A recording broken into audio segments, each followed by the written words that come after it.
Assalamu alaikum viewers and welcome back to my channel Study Law with Bushra.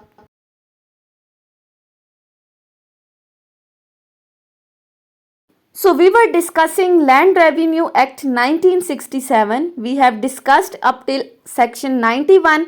In this video we are going to start from section 92.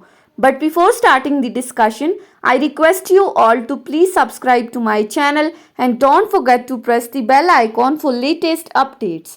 Do share this video with your friends and don't forget to comment your feedback. So let's move towards the discussion. आज की इस video में हम discuss करेंगे topic of procedure of sale. जब हम process to recover the arrears of land revenue को discuss कर रहे थे तो उसमें हमने एक प्रोसीजर पढ़ा था कि आप इमूवेबल प्रॉपर्टी को या होल्डिंग को सेल आउट करके एरियर्स को रिकवर कर सकते हो। अब ये सेल किस तरह से करनी है, इसका क्या तरीकाकार है, ये हम आगे डिस्कस करेंगे जो सेक्शन 92 से 107 तक है। सो स्टार्ट करते हैं सेक्शन 92 से। Section 92 deals with proclamation of sale. सबसे पहली बात कि प्रोक्लेमेशन की जाएगी, एडवर्टीजमेंट होगी, बकायदा इसके इश्तिहार लगाए जाएंगे इस सेल के। सो सब सेक्शन 1 क्या कहता है? On the receipt of sanction of board of revenue to the sale of any immovable property the collector shall issue a proclamation of intended sale specifying. अब पहली बात हमने डिस्कस की थी कि बोर्ड ऑफ रेवेन्यू जब अप्रूवल देगा तभी आप प्रॉपर्टी को सेल आउट करके उससे एरियर्स को रिकवर कर सकते हो।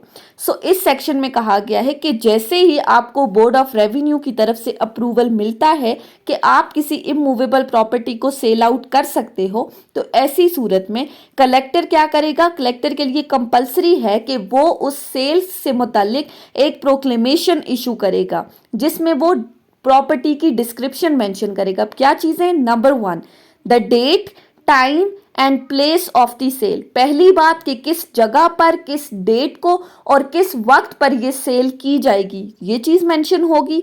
Secondly, the property to be sold and if it is a holding the land revenue assessed thereon or payable in respect there of.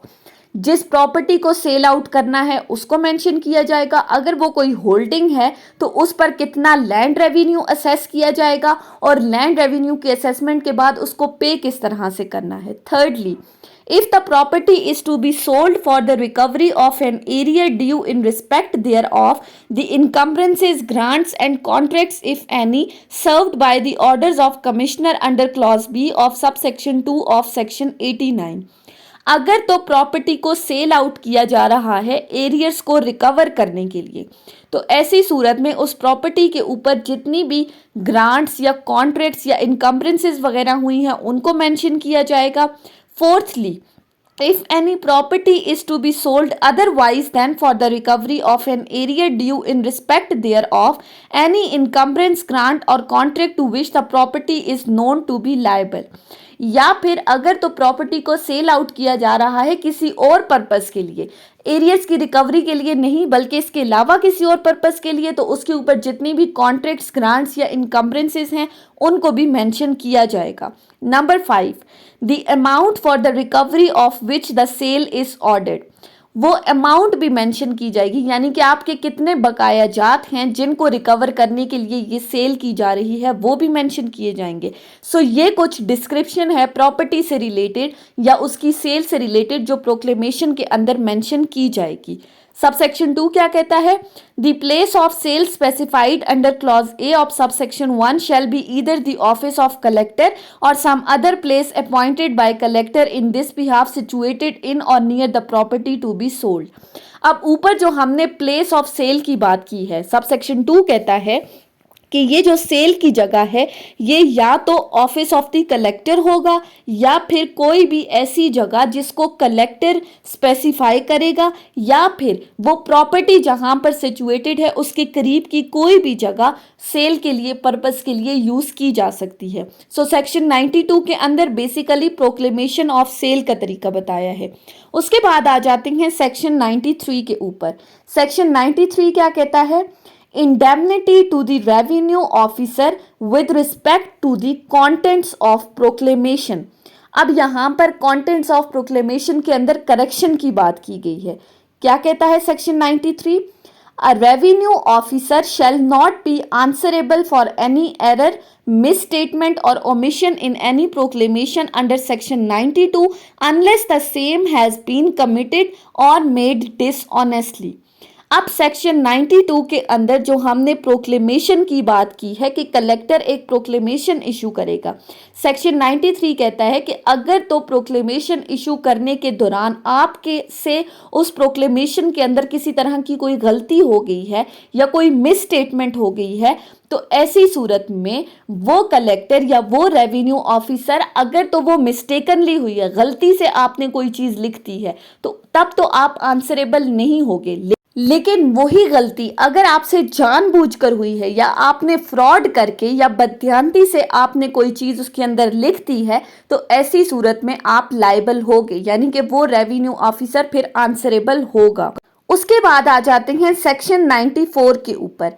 Section 94 बात करता है पब्लिकेशन ऑफ प्रोक्लेमेशन की। अब ये जो प्रोक्लेमेशन इशू किया गया है, इसको पब्लिश करने की बात की जा रही है, इसकी तशहीर की बात की जा रही है।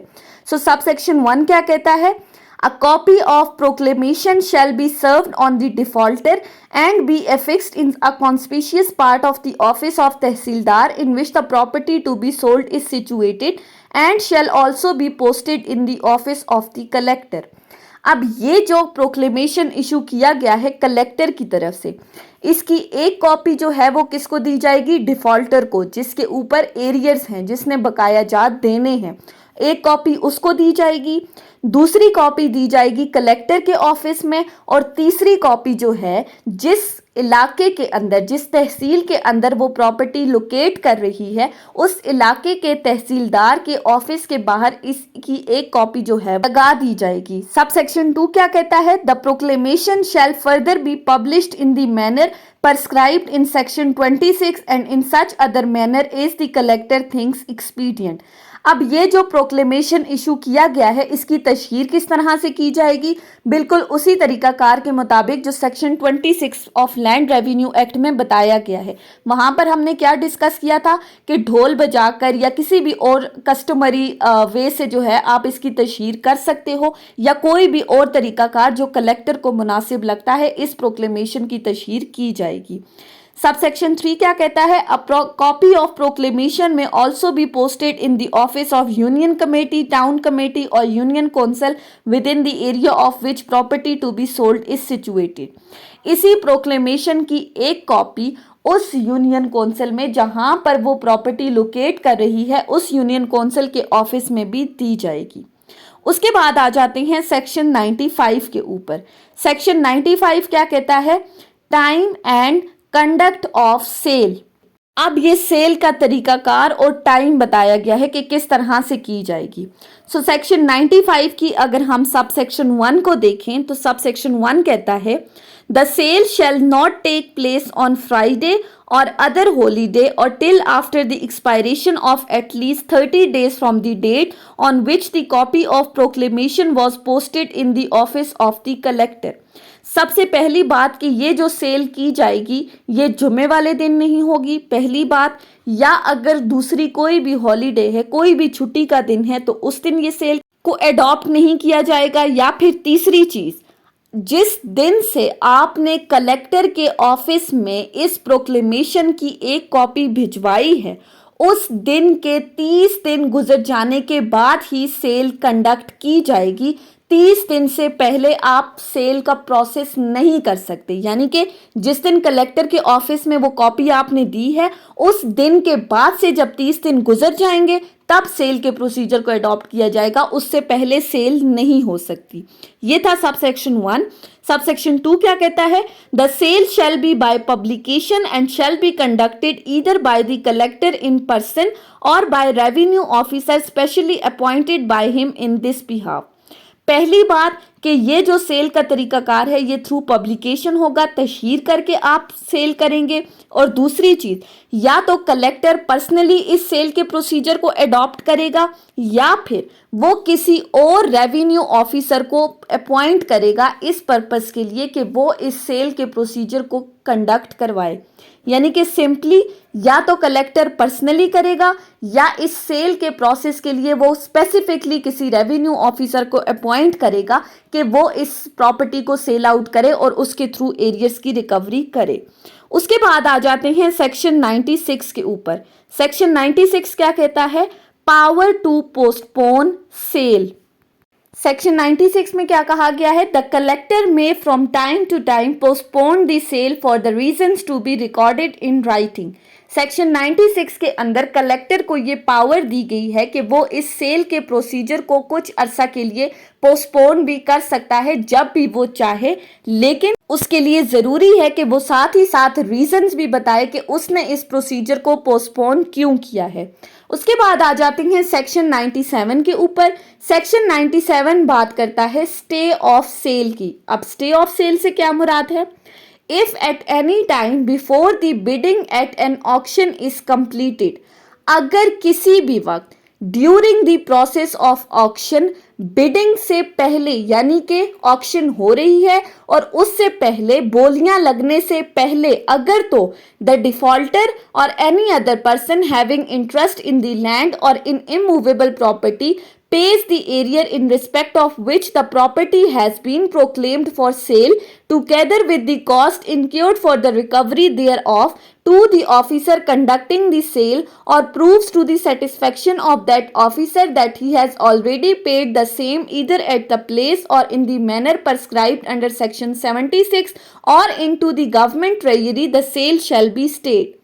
अगर तो ऑक्शन के प्रोसेस के दौरान बिडिंग होने से पहले डिफॉल्टर जिसके ऊपर लैंड रेवेन्यू के एरियर्स हैं या फिर कोई भी ऐसा बंदा जिसका उस इमूवेबल प्रॉपर्टी के अंदर कोई भी इंटरेस्ट है, वो प्रॉपर्टी जो सेल की जा रही है, अगर तो वो arrears of the land revenue पे कर देते हैं। अब प्रॉपर्टी को सेल करने का मकसद क्या है? एरियर्स की रिकवरी। सो अगर सेल होने से पहले वो एरियर्स पे कर देते हैं और साथ ही साथ जो जितना भी खर्च आया है इस प्रोसीजर को अडॉप्ट करने में उसको भी पे कर देते हैं, उस ऑफिसर को जो सेल कंडक्ट कर रहा है या फिर डायरेक्ट वो गवर्नमेंट के खजाने में जमा करा देते हैं या जो तरीकाकार सेक्शन 76 में बताया गया है इधर इंस्टॉलमेंट्स में या एज अ होल पे कर रहे हैं, तो ऐसी सूरत में इस सेल के प्रोसेस को स्टे कर दिया जाएगा। ये थी हमारी आज की डिस्कशन सेक्शन 92 से सेक्शन 97 के ऊपर, जिसमें हमने प्रोसीजर ऑफ सेल के पार्ट 1 को डिस्कस किया है। नेक्स्ट वीडियो में हम सेक्शन 98 से डिस्कस करेंगे। आई होप कि आपको ये लेक्चर समझ में आया होगा अगर आपने इस वीडियो को अटेंटिवली सुना है तो। अगर आपको ये वीडियो अच्छी लगी है तो इस वीडियो को लाइक करें, कॉमेंट करें और चैनल को जरूर सब्सक्राइब करें। Thank you so much for watching this video. Till then, अल्लाह हाफिज।